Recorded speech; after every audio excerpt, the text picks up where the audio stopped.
Pour tout rituel de purification, nous allons vous présenter le matériel dont vous avez besoin. Donc, nous avons le petit chauffe-plat, la lumière dont nous avons besoin. Nous avons le petit briquet, le fagot de sauge blanche, le bois du palo santo, la ballonne et le sable pour mettre à l'intérieur de la ballonne.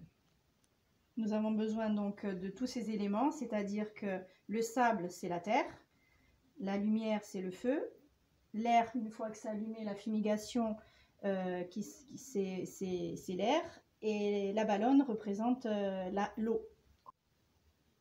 Donc, Christiane allume la bougie. Moi, je mets le sable au fond de la ballonne.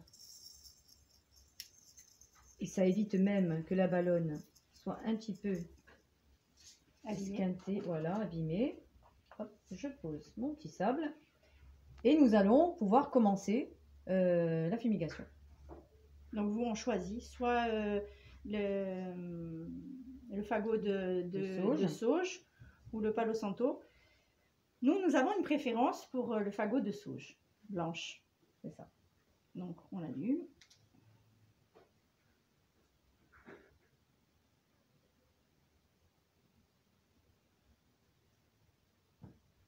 On souffle un petit peu si on voit Voilà. que la flamme est un peu trop grande. Voilà, comme ça, vous voyez bien Voilà. que...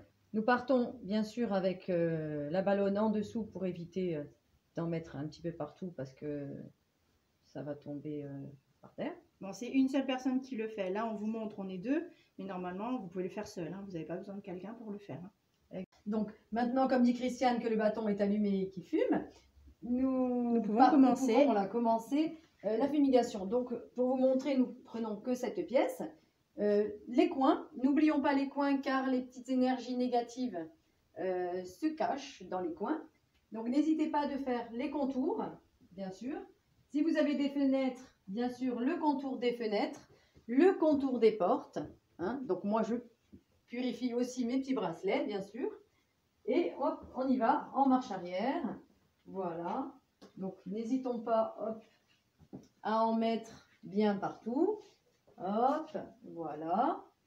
Et nous allons surtout ouvrir la porte pour que les énergies négatives puissent partir justement par la porte. Voilà. Et hop, nous avons terminé la fumigation.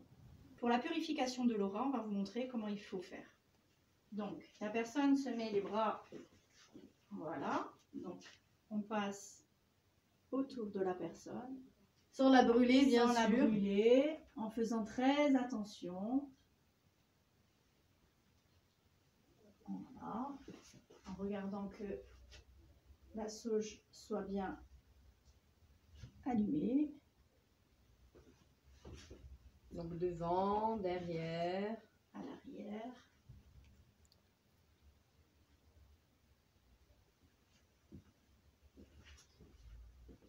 On en respire un petit peu. Et à l'avant. Voilà. Et on est bon. Voilà.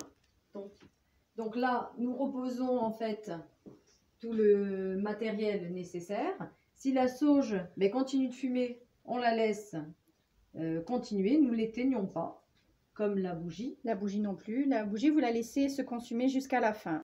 Maintenant que la bougie est éteinte, nous pouvons la jeter. Voilà. Pour ce qui est du bâtonnet de sauge qui est éteint aussi. Voilà, vous pouvez le laisser dans le sable tel quel. Ou alors, si vraiment le sable commence à être sale, là, vous pouvez le jeter et le remplacer par du nouveau. Mais sinon, vous pouvez laisser comme ça et vous réutilisez le bâton de sauge. Jusqu'à ce qu'il se termine. Jusqu'à ce qu'il se consume, voilà, totalement.